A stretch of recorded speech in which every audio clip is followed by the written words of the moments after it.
Every like and comment means more to me than you know. Subscribe so you do not miss the next story, and tell me what you think. Thank you for being here. The memory comes back to me sometimes, usually when the rain falls cold and hard, the way it did in October of 1987. I still see the yellow nylon of that dome tent, shredded as if it had been fed through a wood chipper. I still smell the air. People who have never stood near a violent death think blood carries a simple scent, nothing more than iron. They are wrong. That day it was a thick copper tang, sweet and sickening, tangled with something else. Something primal. Something foul. Like a wet dog rolling in old roadkill, layered with a raw musk that clung to the back of my throat and refused to let go. I was 25 then, full of swagger, full of the stupid certainty that comes from thinking you have already seen the worst the world can offer. I thought my years in the service had shown me everything. They had shown me nothing. My maglite beam sliced through the downpour and landed on a small red sneaker, half buried in the mud. The laces were still tied in a double knot. The boy's foot had been torn clean out of it. My stomach lurched, sour with coffee and bile. I grabbed the radio mic, but my hand was shaking so badly I could barely press the button. Dispatch, this is Krell. We have a situation in the Nordhaus sector. I need to declare a code red. My supervisor's voice crackled back through the static, thin and impatient. Miller, a pot-bellied desk man who had spent too many years behind paperwork and too few in the field. Negative on the code red. Krell, what are you seeing? Sir, it's the missing kid. It's bad. And it's not a bear. There was a pause. Then Miller's voice dropped low and hard, the kind of tone meant to crush resistance before it could rise. Listen to me, son. The season opens in 2 weeks. The governor himself is coming for the ribbon cutting. You found a bear mauling. A rogue grizzly. You copy? That is what goes in your report. I stood there in the rain, water dripping from the end of my nose, staring at a little boy's shoe in the mud. I swallowed, and the bile burned all the way down. Copied, sir. Rogue grizzly. I lied for him. I buried a child's murder beneath official paperwork to protect the tourist season. A sin like that does not wash away with time. And now, 38 years later, I am staring at a different kind of paperwork. A single cardboard box sits on my government-issued metal desk. Inside is the scattered remains of a career. A chipped coffee mug. A photograph of my late wife, Sarah. A polished staghorn knife. For days until retirement.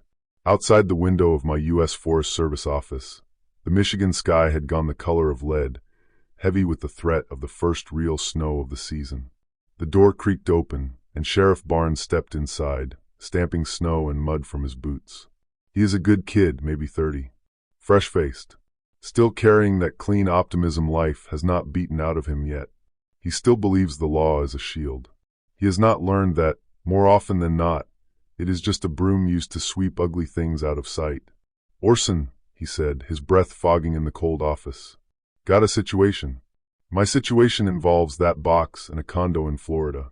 Kid, I'm done. He ignored me. Instead, he spread a topographical map across my desk. It showed the northern wedge of the Manistee National Forest. A team of surveyors went in 3 days ago, he said. Geotechs from a Detroit outfit called TerraScan. They missed their check-in 2 days ago. Radio silence ever since. My eyes drifted to the point he was indicating. A neat red X marked their projected base camp. It was in the same grid square. The exact same one. A dull ache flared in my right knee, where a shard of shrapnel from my army days had lodged itself long ago. It always started hurting when bad weather was closing in. Or bad trouble. I'm calling in search and rescue, Barnes said. County volunteers. No. The word came out sharper than I meant it to. A blizzard is rolling in.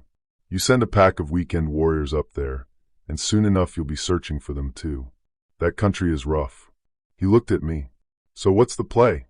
I'll go. The words tasted like ash. I'll take the North Access Road. I know their route. That was another lie. I did not know their exact path. But I knew where it led. I was not going out there to find them. I was going out there to bury my own ghost. An hour later, I was gearing up. I left the standard issue .40 caliber Glock locked away in its case. Instead, I pulled my personal rifle from the truck. A Marlin 1895 lever-action chambered in .45-70 government. A round built to stop a charging buffalo, or something worse. Into my pack went high-lumen flares, a trauma kit, and 2 cans of bear spray. Not the store-bought kind. This was my own mix. Capsaicin and vaporized ammonia, cooked up by hand. Strong enough to stop a grizzly's heart, or blind anything that still needed lungs to breathe. The drive to the access road was quiet. I had the heat cranked high in my old Jeep, but the cold still found its way in. It felt deeper than the air itself. It lived in the silence. The moment I turned off the county highway and onto the gravel trail, I killed the radio. What filled the cab was not ordinary quiet. It was absolute, unnatural. No birds. No squirrels scolding from the trees. Even the crows, the forest's usual black-tongued sentinels, were gone. The trail ended in a small clearing. And there it was, a silver Ford Explorer, the Tarascan logo peeling from the door. Both front doors stood wide open, rocking faintly in the rising wind. Inside, the dome light still glowed, weak and pitiful. Dead battery. But it was what had been drawn on the hood that sent a pulse of fire through the old scar in my knee. A symbol, scrawled in thick brown mud. It was not made with a finger. The strokes were too broad, too flat. It looked crude, almost childish.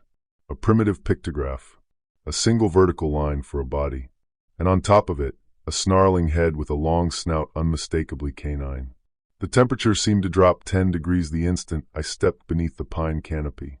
The woods in the northern wedge are nothing like the friendly, sun-dappled forests you see on postcards. This was old growth, dense, airless, suffocating. The trunks of ancient white pines, some 5 feet across, rose like pillars in a forgotten cathedral, their upper branches woven together into a ceiling that strangled the gray light. The forest floor below was a tangle of deadfall and thorn-choked brush. A green and brown labyrinth built to trap the careless. My breath ghosted in front of me, pale against the gloom. I moved slowly, the marlin held low and ready, the familiar weight of the cold stock pressed against my gloves.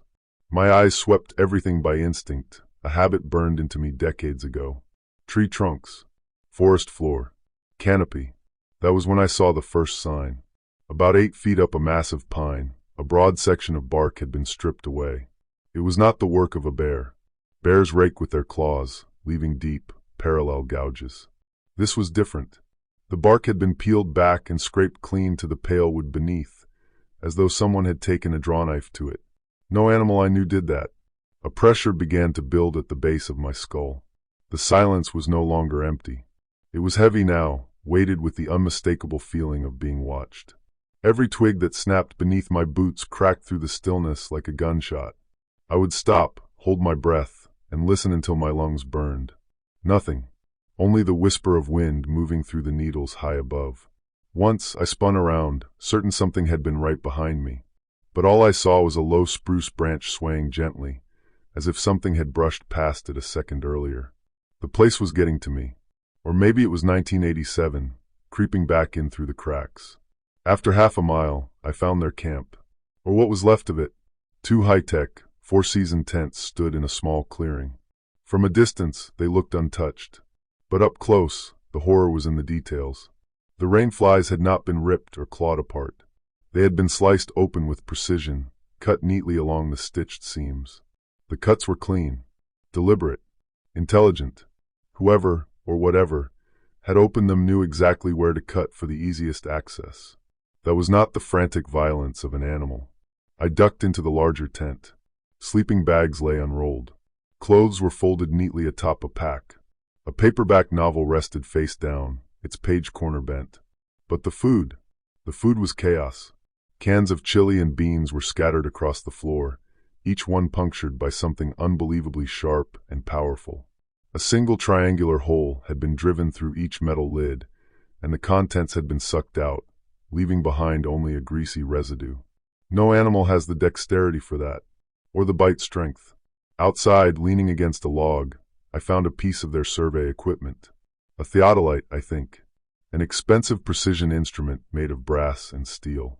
It had not been smashed. It had been twisted. The main barrel and support arms had been warped into a corkscrew shape, as if 2 impossibly strong hands had grabbed it and wrung it out like a wet rag. Then I saw the tracks. There was only a dusting of snow here, clinging to the moss and pine needles, but it was enough. I could make out 3 sets of boot prints. Vibram soles. 2 male. 1 smaller female. They were running. The impressions were deep at the toes, spaced wide apart. They had been running for their lives. And beside them, there was another set of tracks. My blood went cold. I knelt, my knee popping in protest. The prints were deep, pressed inches into the soft earth. They were digitigrade, made by something moving on its toes like a dog or a cat. I placed my gloved hand over one. It was twice the width of my palm. But that was not the worst part. The stride was enormous. A good 6 feet between each print. Whatever had made those tracks, it had been moving fast. And from the pattern, one thing became horrifyingly clear. It had not been running on 4 legs. It had been running on 2. My search of the area turned up one more thing. A small black digital voice recorder, snagged on a hawthorn bush about 20 yards from camp. It must have fallen from someone's pocket during the chase. The casing was cracked, but when I pressed the power button, the little red light blinked. I hit play. At first, there was only wind and frantic breathing. Then a man's voice, tight with terror. "Don't let it see us. Just stay quiet." A twig snapped close to the microphone. A woman sobbed. Then another sound emerged, swallowing the wind whole. It was not a growl, not a roar. It was a heavy, wet chuffing, like the breath of some massive animal with flooded lungs, recorded from inches away. Then came something worse. A low, vibrating noise. A guttural hum. It sounded disturbingly human, like someone clearing their throat. And then the man spoke again, barely above a whisper, his voice carrying the weight of a discovery that had broken something fundamental inside him. "Oh God, David, they're walking." A pause. "They walk like us." The deeper I pushed into the forest, the more the world seemed to bleed of color. The living green of the pines dulled into gray-green. The brown earth faded toward the color of ash. A fine, granular snow began to fall. Not the soft drift of a winter postcard, but a hard, stinging sleet that ticked against the hood of my parka. The light was dying fast, turning the woods into a cavern of shifting shadows. Then it hit me. No warning. A wave of nausea, so violent I had to catch myself against a tree. My head swam. The whole world seemed to tilt off its axis. It was not ordinary dizziness. It was something physical. A deep, low-frequency thrumming I did not hear with my ears, but felt in my bones, vibrating through my chest like a second heartbeat. I had read about it once in old military manuals. Infrasound. Tigers use it in the jungle. A frequency below human hearing, capable of disorienting prey, freezing it in place before the kill. My grip tightened around the marlin. They were not just following me. They were hunting me. And worse than that, they were trying to weaken me before they struck.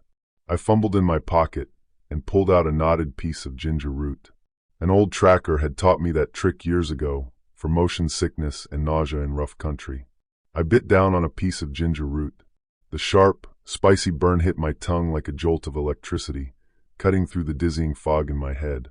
The vibration in my sternum eased a little. But the feeling remained. I was still being watched, still being guided. They were not simply tracking me. They were steering me, pushing me in a direction they had already chosen. I found the place where the surveyors had split apart. The tracks told the story with brutal clarity. They had been herded, separated like cattle. The smaller boot prints, Linda's, broke sharply to the left, toward a dark marsh choked with skeletal tamaracks. The 2 men had been driven straight ahead, their tracks erratic and desperate, leading toward a steep-sided ravine. A classic predator move. Isolate the weaker prey. A cold, professional part of my mind took over. Going after the men into that ravine would have been suicide. It was a perfect ambush point. Linda's trail was my best chance. It was fresher, and the terrain ahead was more open. Maybe she had found a way to survive. The tracks led me to the edge of the bog. The snow was thicker there, a clean white sheet spread over the black, peaty ground. I saw the blood first. Not bright red. Dark stains. Almost black. Already beginning to freeze. Something about the color was wrong. Too dark. Too thick. Then I saw her jacket. It hung from the branch of a dead birch. A bright blue Gore-Tex shell splashed across the dead gray landscape like a wound. It had snagged there as if ripped from her body while she ran. I checked the pockets, my fingers numb with cold. Inside, I found half a chocolate bar. The foil wrapper had been peeled back carefully, almost delicately. The chocolate itself was untouched. This was not the work of a scavenging animal. This was a message, a taunt. We could have eaten this, it said, but we are not hungry for your food. There was something in that gesture that felt worse than savagery. It was intelligent cruelty. Then, to my right, something moved. My head snapped toward it, the marlin rising to my shoulder in one smooth motion. A shadow, a blur of gray-brown motion slipping between two thick furs with impossible, liquid grace. It was there, and then it was gone, bigger than a deer, faster than a man. I held my breath, finger tight on the trigger, searching the tree line. Nothing. The forest stilled again, and the only sound left was the faint hiss of falling snow. My heart slammed against my ribs. Slowly, I lowered the rifle and forced myself to breathe. Then I saw something at the base of the tree where the shadow had vanished. A construction, an effigy of some kind. 3 long, yellowed deer femurs had been driven into the earth in a tripod. Across them, other bones had been arranged with deliberate care, ribs, vertebrae, a shattered pelvis, all laid out in a distinct pattern. Thin strips of dried gut, black and glistening, bound the pieces together. It was not random. It was not some primitive totem. The blood in my veins turned to ice. It was a map. The ribs formed ridges and hills. A long, curved femur marked the winding creek to the east. A shard of pelvis indicated a clearing. It was crude, yes, but terrifyingly accurate. A topographic model of the very ground I was standing on. I pulled out my own map and compass. They matched. Exactly. These things did not just live in these woods. They understood them. Understood the land with an intelligence that rivaled my own. And on that map of bone, a small, sharp flint shard had been pressed into the dirt, marking a single location on the highest ridge. I knew that place. The abandoned fire tower. Number 4. They were showing me where this would end. Dusk does not simply darken the woods. It drains them. The shadows thicken, stretching out from the roots of the trees and pooling in the hollows until everything becomes one seamless mass of black. I switched on my tactical flashlight and kept the beam at its lowest setting, just enough to light the few feet of ground ahead of me. Anything brighter would have turned me into a target. Then I heard it, a sound drifting through the trees ahead, faint and broken by the wind. A woman crying. Soft, pitiful sobs interrupted by painful little whimpers. "Help, please, my leg. I think it's broken. Please help me." My heart lurched. Linda. She was alive. I took a step forward, my boots crunching against the crusting snow. "Linda," I called, my voice sounding thin and frail against the vast dark around me. The crying stopped. The woods fell silent. And then a small, rational part of my brain, the same part that had kept me alive for 62 years, began to scream. I froze. Listened. The crying started again. "Help, please, my leg." The same words. The same inflection. The exact same pause between leg and please. It was not a cry for help. It was a recording. A loop. The realization hit me like a punch to the gut. I raised the rifle, my knuckles whitening around the stock, and shouted again, louder this time. "Linda, is that you?" The answer came instantly, but not from ahead, from my left. "Linda, is that you?" My own voice. Perfect. Flawless. My tone. My pitch. My accent. It was as if I were trapped inside a hall of mirrors, my own words hurled back at me from the darkness. A cold dread settled over me, deeper than fear. This was not just hunting. It was psychological warfare. They were using their prey's hope as bait. Then the single voice was joined by others. A storm of disembodied sounds began to circle through the trees. A man's voice, one of the surveyors, shouting, "Get back!" The sharp burst of radio static. A woman, Linda, screaming. The sound cut off so suddenly it was worse than hearing it continue. They were not just imitating voices. They were replaying the surveyor's last moments, mixing human panic with the technological sounds they had learned to associate with us. It was a symphony of terror, engineered to shatter a man's mind before they ever laid a hand on his body. And in that moment I knew. Linda was gone. They were using her voice, her final words, as bait. And now they were using mine against me too.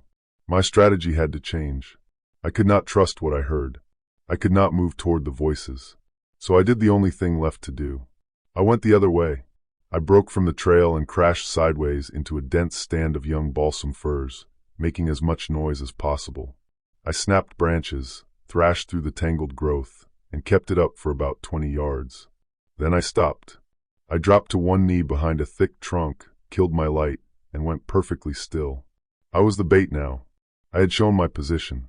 Now I waited for the fisherman to check his line. Seconds stretched into a minute. The only sounds were my own ragged breathing and the dull pounding of my heart. Then I saw it. It stepped out of the deeper shadows into the faint ambient glow leaking through the snow-heavy clouds. It was tall, easily 7 feet, even hunched. Its head was long and lupine, with pointed ears twitching as it tested the air. But the shoulders were enormous. Thick and powerful, almost gorilla-like, narrowing down into a lean waist. It moved on 2 legs. Its digitigrade limbs bent backward at the knee, giving it a strange, loping gait. Its arms were long, ending in hands tipped with thick, black claws. It stopped exactly where I had made my noisy turn, less than 20 feet from where I was hiding. It lowered its head and sniffed at the trail I had left behind. It was so close I could see the faint mist of its breath hanging in the frozen air. Then it lifted its head. Its ears turned toward me. It knew I was close. The creature tilted its head back and made a sound. Not a howl, not a growl.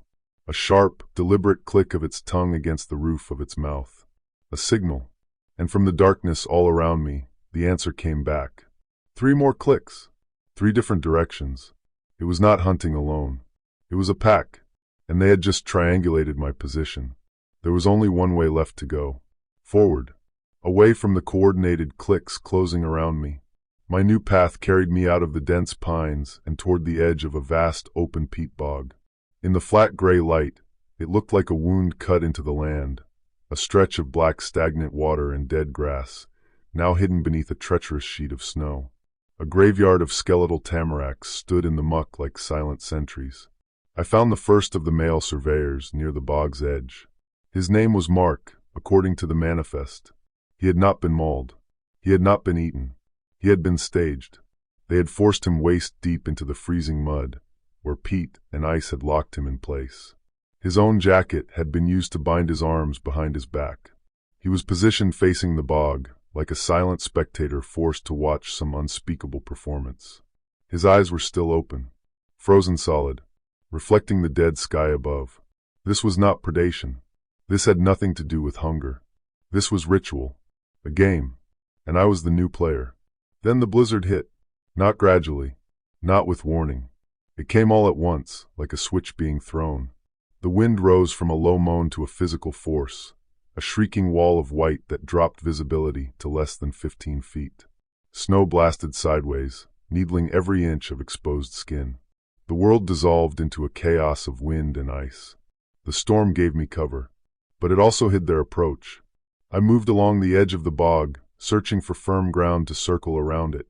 The wind howled and tore at my clothes, stealing the air from my lungs.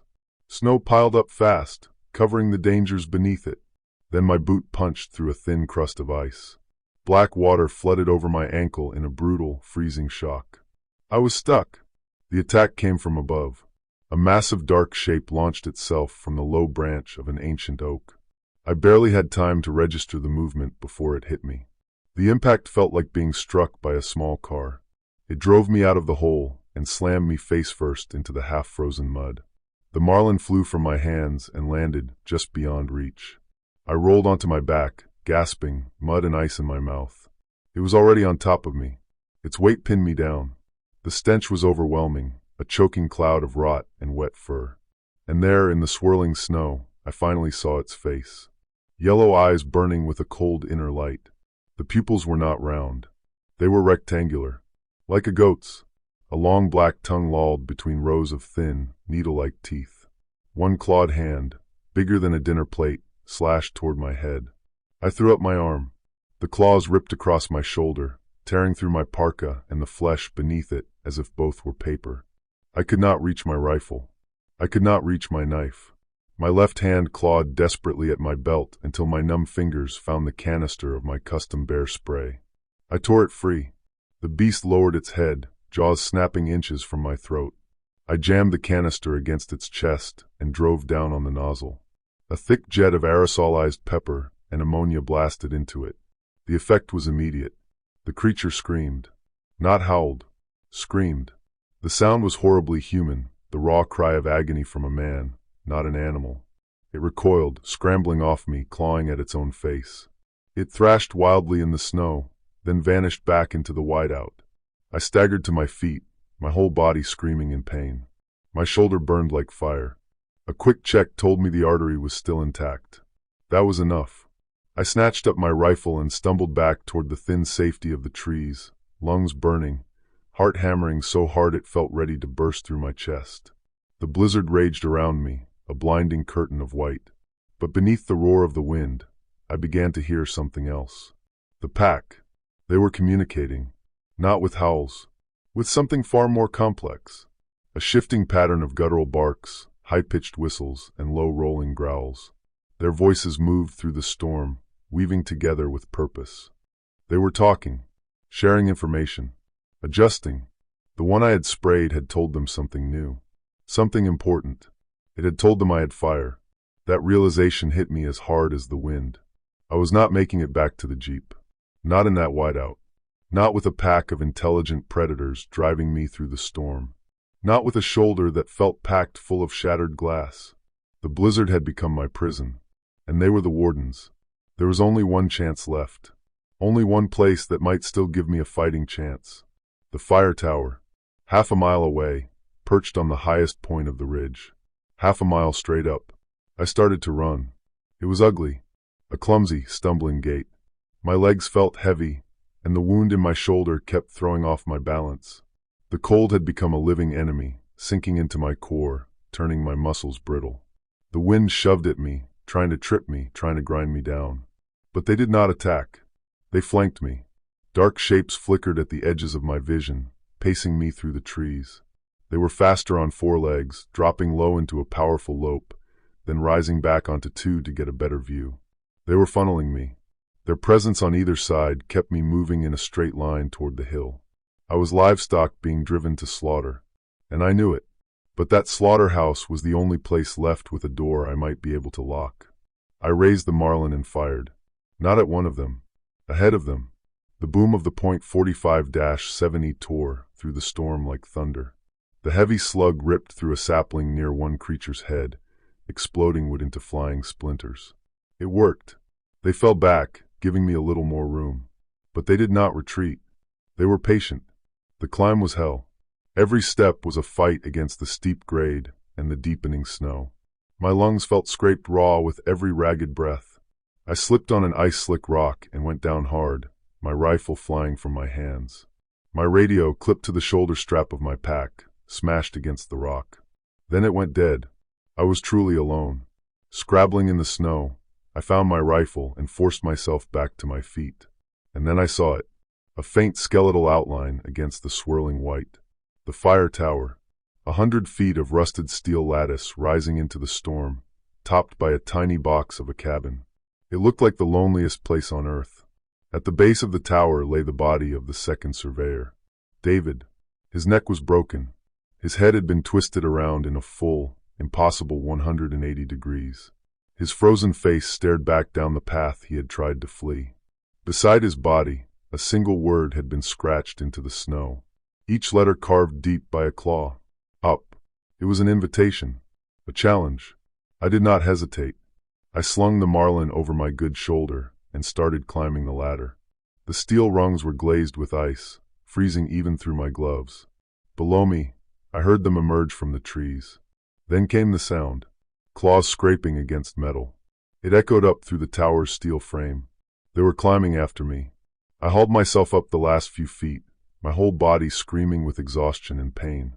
I threw myself through the trapdoor in the cabin floor and hit the dusty wooden planks hard. With one desperate motion, I grabbed the handle of the heavy steel hatch and slammed it shut just as the first of them reached the top. In the corner, I spotted a thick iron pry bar. I seized it and jammed it through the handles, locking the hatch in place. A second later, something massive slammed into it from below. The metal buckled. The pry bar groaned. The hatch bowed inward under the force. But it held. The siege had begun. The observer's cabin was a 10 by 10 cage, hanging in the heart of the storm. It was dark, and the air was thick with the smell of rust and rat droppings. For filthy windows offered a panoramic view of nothing but a swirling white void. At the center of the room stood a small pot-bellied stove, its iron skin dusted in orange rust. It was both fortress and prison. My first move was to reinforce the trapdoor. I dragged a heavy table with metal legs over the hatch, then overturned 2 shaky wooden chairs and jammed them beneath the table, wedging the legs against the ceiling. It was a flimsy barricade, but it was something. I took stock. My Marlin rifle, with 14 rounds left. My signal pistol, loaded with 3 flares. My hunting knife, and mounted on the wall, inside a dusty red case, a firefighter's axe. Not much to hold off a pack of demons. Survival came first. Fire. Without it, I would freeze to death long before they broke in. I split one of the chairs apart with the axe, fed the brittle wood into the stove, and added a stack of old survey maps I found inside a desk drawer. Then I lit it with my Zippo. The flame caught. Small, weak, pathetic, but warm. And in that place, that was enough. From below came a new sound, a deep, rhythmic groan of metal. At first, I thought they were trying to chew through the steel supports. Then the whole cabin swayed. They were not trying to break the tower. They were trying to rock it. The motion grew stronger with every coordinated shove. The tower creaked and moaned like a dying animal, the swaying growing more violent by the second. They were testing it, studying the structure, searching for a weakness. They were solving the problem. I crept to one of the windows and wiped away a small circle of grime. The blizzard outside was broken now, and then by flashes of lightning, strange and pale through the storm. For a split second at a time, the chaos below would appear in brutal clarity. And in one of those flashes, I saw them. 7. They moved through the snow with horrifying confidence, a pack of gray-brown nightmares. 6 of them worked together, hurling their weight against the legs of the tower with terrifying coordination. But one stood apart, larger, darker. The Alpha. It did not move. It simply stood there with its head tilted upward, staring directly at my window. Directly at me. Then lightning tore across the sky again, and the Alpha did something that chilled me more than the wind or the violence below. Slowly, deliberately, it lifted one long arm and pointed a clawed finger straight at me. It was not instinct. It was intention, an accusation, a commander marking his target. Then the psychological attack began again. They started to howl in unison. But this was not ordinary howling. The sound was layered, controlled, modulated. They had found the resonant frequency of the steel tower. The whole structure began to vibrate with a low, sickening hum that sank straight into my gut and made my teeth ache. The windows rattled in their frames, trembling on the edge of shattering. They were trying to shake my refuge apart around me. My eyes darted across the cabin, searching for anything I could use. Any weapon, any advantage. Then, beneath the desk, inside a rusted footlocker, I found a bottle of denatured alcohol and a bundle of old rags. Desperation sharpened the thought instantly. Molotovs. Fire had worked once already. It would have to work again. Then, crack. The explosion of shattering glass behind me was as loud as a gunshot. I spun around. One of the windows on the far wall was gone, replaced by a gaping black hole. A rock the size of a shoebox lay on the floor among the shattered glass. Wind and snow came screaming into the cabin and snuffed out my fire almost instantly. The perimeter was breached, and they were getting smarter. The storm poured through the broken window like a living thing, sucking warmth and life from the room. I wrestled a thin, mildewed mattress off a rusted cot in the corner and hauled it over the opening. Using the back of the axe head, I nailed it into place as best I could. It was a pathetic barrier against the storm, but it cut the wind. Then the rocking stopped. The silence that followed lasted only a moment. In its place came a new sound, a dry, rasping scrape against the outer walls of the cabin. They were climbing.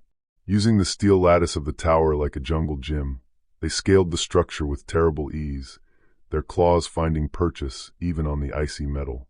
I was no longer safe above them. I was surrounded.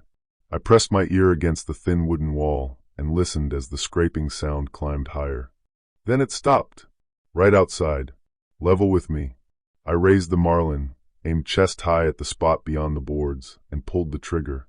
The roar of that big-bore rifle inside the cramped cabin was deafening. The bullet punched through the wood, and from outside came a piercing shriek, followed by the crash of a heavy body tumbling down the steel lattice and slamming into the struts below. One down. Then came silence, a long, drawn-out quiet that stretched my nerves to the breaking point. They were thinking now, learning from the mistake. I fought to stay focused through the crushing weight of exhaustion. My shoulder throbbed.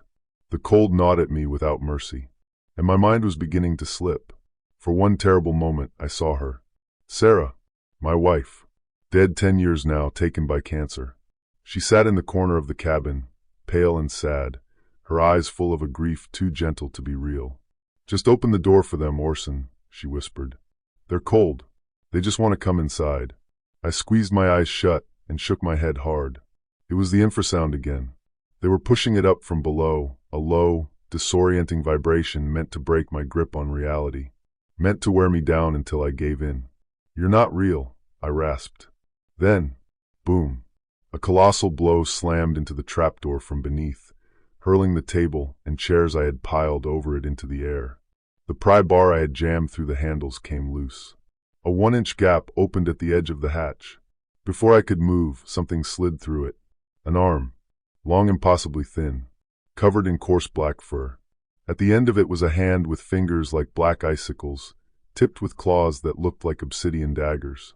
The hand flopped blindly across the floorboards, groping for purchase, feeling for anything it could grip and pull. My first instinct was to fire, but I could not spare the ammunition. The firefighter's axe was already in my hand. I raised it high and brought it down with everything I had. The blade crunched through bone and sinew. 2 fingers came off. The creature did not scream. It did not even pull the ruined hand back through the gap. Instead, with a guttural roar of rage, it hooked its remaining fingers into the edge of the floorboards and pulled. Wood splintered. Hinges screamed. The hatch ripped downward, tearing free and tossing my barricade aside like kindling. And in that dark opening, a long canine muzzle rose into view, lips peeled back from a forest of needle-sharp teeth. There was no time to think. The head lunged up through the hole, jaws snapping. I leveled the Marlin and fired. At that range, a .45-70 round is not a bullet. It is devastation. The creature's head did not simply burst. It vanished. Red mist. Bone fragments. Nothing left that resembled a face. The headless body dropped back through the hatch, bowling into at least one more of the things climbing below. I kicked the trapdoor shut again, and in a surge of pure adrenaline, dragged the heavy pot-bellied stove across the floor and heaved it on top. It was the heaviest thing in the room. Live embers and hot ash spilled from the open grate onto the ancient floorboards. A new problem. Small tongues of orange flame began licking at the dry wood. I stomped at them furiously, smoke burning my eyes and filling my lungs. But the floor was old, brittle, and dry as tinder. The fire was spreading. And then the second wave hit. Crash. To my left, one of the windows exploded inward as a creature hurled itself through the frame. At the same instant, another smashed through the mattress-covered opening on the opposite wall. I was caught in a crossfire. The cabin dissolved into chaos. Smoke, swirling snow, thrashing bodies. I fired at the first creature as it clawed over the sill. The round caught it in the chest and hurled it backward into the storm. I worked the lever and chambered another round, turning just in time. But the second one was already inside. It was the Alpha. It was enormous, its head nearly scraping the ceiling. The Marlin was too long to bring to bear in that cramped space. The Alpha charged. It hit me like a battering ram, knocking me flat. The rifle flew from my hands. We crashed to the floor hard enough to drive the breath from my lungs. Its weight pinned me down. Its foul, hot breath washed over my face, reeking like the floor of a slaughterhouse. Its jaws snapped inches from my throat, teeth like broken glass. I was going to die. Then my hand, scrambling blindly for anything, brushed the signal pistol tucked into my belt. With the last of my strength, I tore it free, jammed the muzzle deep into the creature's open, roaring mouth, and pulled the trigger. The flare ignited with a blinding white burst of magnesium and a deafening whoosh. The Alpha's roar became a wet, choking scream. Its mouth and throat burned from the inside out. Blinded and burning, the beast thrashed wildly through the cabin, smashing into everything in reach. Then it staggered backward, a living torch in the shape of a monster, and crashed through the already weakened wall. 100 feet down into the darkness. A screaming red comet. I lay there on the floor, gasping, my vision swimming with bursts of light. But I had a new problem, a more immediate one. The signal flare had set the dry mattress ablaze. Now the flames were racing up the walls, devouring the old wood with terrifying speed. Smoke thickened, black and choking. The intense heat drove the remaining creatures back from the tower. Their furious howls turned to frightened yelps. For the moment, I was safe from them. But the fire had cut off my only way down. I was trapped at the top of a burning steel tower, 100 feet above the frozen ground. The fire was alive now, a roaring beast that had claimed the cabin for itself. It devoured the walls, the floor, the roof. The heat became unbearable, blistering my skin. Even the steel frame of the tower began to groan, twisting and protesting under the temperature.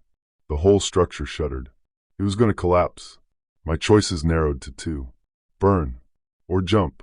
100 feet onto frozen ground was its own kind of death sentence. But on the leeward side of the tower, the blizzard had piled up a massive snowdrift. Deep. Maybe 15, 20 feet. A long shot. The kind you only take when the alternative is certain death. I wrapped what was left of a canvas tarp around myself, a pathetic shield against the fall. I grabbed the marlin, I was not leaving it behind, and climbed out onto the narrow exterior walkway. The wind tore at me, but after the choking smoke, it felt clean, cold, honest. I did not look down. I did not hesitate. I just closed my eyes and jumped. The fall seemed endless. Wind screamed past my ears. Then came the impact. It was not the soft landing I had prayed for. It felt like hitting concrete covered with a thin layer of foam. A universe of white, crystalline pain exploded through my body. Then darkness. I woke to silence. The storm had passed. Weak gray dawn filtered down through the snow that had buried me. Pain radiated from my ribs and left leg in steady, merciless waves. But I was alive. I clawed my way out of the drift and emerged into a changed world. The sky was pale and clear. The forest lay under a blanket of untouched white. And the fire tower was nothing but a blackened, twisted skeleton, a thin thread of smoke still curling from its peak. Around the base, the snow was torn apart by carnage. Tracks everywhere, and the bodies of the two I had shot. In the clean light of morning, they looked even worse. Not wolves, not men, a blasphemous fusion of both. The anatomy was wrong in every possible way. Massive primate shoulders mounted on lean canine frames, with disturbingly human hands ending in claws. They looked like nature's mistake, a biological dead end hidden in the deepest woods. I found my rifle half buried in the snow. Using it as a crutch, I began the slow, agonizing march back toward the access road. Every step drove fire through my broken ribs, and all the while, I could feel them watching me. I never saw them, but I felt their eyes on my back from the dark margins of the tree line. The pack was still out there, what was left of it, but with the alpha dead, something in their order had broken. They were cautious now. They let me leave. It took hours. Then at last, through the trees, I saw the most beautiful thing I had ever seen. Flashing red and blue lights. Sheriff Barnes had kept his word. The moment the storm broke, he had come looking for me himself. The last thing I remember clearly is sitting in the back of a warm ambulance while a paramedic wrapped my shoulder. Barnes leaned in, his young face tight with worry and confusion. My God, Orson. What happened up there? Was it bears? I looked past him, back toward that silent, snow-covered wall of trees. I thought of the bone map, the stolen voices, the terrible intelligence in the Alpha's eyes. I knew the truth, and I knew what would happen if I told it. They would put me in a padded room and call it dementia, or trauma, or the ghosts of old war wounds finally catching up with me. So the secret of the Manistee stayed buried. Yeah, kid, I rasped, my voice broken and raw. My hand rested on my knee, trembling without control. A pack, a hell of a pack of rabid bears. I leaned my head back and closed my eyes. But the silence never came back. Beneath the crackle of the EMT's radio, I could still feel it. That faint phantom vibration in my bones. That whisper. The hunt was not over. It had only been postponed.